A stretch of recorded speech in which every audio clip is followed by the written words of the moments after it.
নমস্কার বন্ধুরা, আপনারা পঞ্চায়েত সার্টিফিকেট জন্য অনলাইনে আবেদন তো করে নিয়েছেন, কিন্তু সেই সার্টিফিকেট অনলাইন থেকে কিভাবে ডাউনলোড করবেন সেই প্রসেসটাই আজকের এই ভিডিওতে দেখাবো। তো এই জন্য আমরা পঞ্চায়েত ম্যানেজমেন্ট সিস্টেমের যে পোর্টাল সেটাকে খুলে নিয়েছি। খুলে নেওয়ার পর আমরা কি করব, সিটিজেন কর্নার এই অপশানে ক্লিক করব। সিটিজেন কর্নার এই অপশানে ক্লিক করার পর আপনাদের সামনে এই ধরনের অপশান আসবে। তো এখান থেকে আমরা দুটি অপশানকে পেয়ে যাবো, একটি হচ্ছে application status and certificate download আর সার্চ বাই সার্টিফিকেট নাম্বার। তো আমরা যেহেতু সার্টিফিকেট ডাউনলোড করব, তাই application status and certificate download এই অপশানে ক্লিক করব।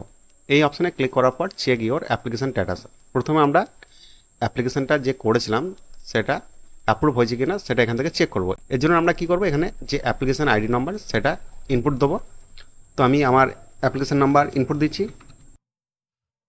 অ্যাপ্লিকেশন নাম্বার বসানো হয়ে গেলে আমরা এবার সার্চ করব। সার্চ করার পর দেখতে পাওয়া যাচ্ছে, দেখুন অ্যাপ্লিকেশন আইডি এত, অ্যাপ্লিকেন্টের নাম, মোবাইল নাম্বার, স্ট্যাটাস, লোকেশান। তো এই যে সার্টিফিকেট সেটা অ্যাপ্রুভ হয়ে গেছে। এটাকে ডাউনলোড করার জন্য আমরা ডাউনলোড সার্টিফিকেট এই অপশানে ক্লিক করব। ডাউনলোড সার্টিফিকেট এই অপশানে ক্লিক করতে আমাদের মোবাইল নাম্বার ইনপুট করতে হবে, অর্থাৎ অ্যাপ্লিকেশন করার সময় যে মোবাইল নাম্বারটা আমরা দিয়েছিলাম সেই মোবাইল নাম্বারটা এখানে আবার বসাইতে হবে। তো আমি মোবাইল নাম্বার বসাচ্ছি। মোবাইল নাম্বার বসানো হয়ে গেলে গেট ওটিপি এই অপশানে ক্লিক করব। তো এবার আমাদের মোবাইলে একটি ওটিপি চলে এসেছে। সেই ওটিপিটাকে আমরা ওটিপি ঘরে বসাচ্ছি।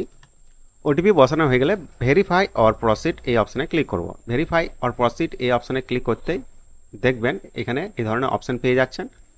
তো ওপর থেকে দেখুন অ্যাপ্লাই সার্টিফিকেট আর application status and certificate download এই অপশানে আমরা ক্লিক করব। এই অপশানে ক্লিক করতেই দেখুন এখানে পুরো ডিটেলস চলে এসেছে। অ্যাপ্লিকেন্টের নাম, apply date, status of certificate এবং অ্যাকশান। অর্থাৎ এই যে অ্যাকশান এই অপশানে, এই যে অপশানটাকে দেখা যাচ্ছে ডাউনলোড, এই ডাউনলোড অপশানে আমরা ক্লিক করব। ডাউনলোড অপশানে ক্লিক করতেই দেখুন আমাদের যে সার্টিফিকেট সেটা এখানে ফুললি শো করছে। এবার এটাকে ডাউনলোড করার জন্য আমরা কী করব, ডাউনলোড সার্টিফিকেট নিচের দিকে এই অপশানে ক্লিক করব। এই অপশানে ক্লিক করতেই আমাদের যে সার্টিফিকেট সেটা ডাউনলোড হয়ে যাবে। তো ডাউনলোড হয়ে যাওয়ার পর আমরা এটাকে প্রিন্ট করে নেব। তো এইভাবে আপনারা খুব সহজেই কিন্তু পঞ্চায়েত যে সার্টিফিকেট সেই সার্টিফিকেটটা ডাউনলোড করতে পারবেন এবং খুব সহজে কিন্তু প্রিন্ট করে নিতে পারবেন। তো এবার আমরা প্রিন্ট অপশানে গিয়ে এটাকে প্রিন্ট করে দেবো।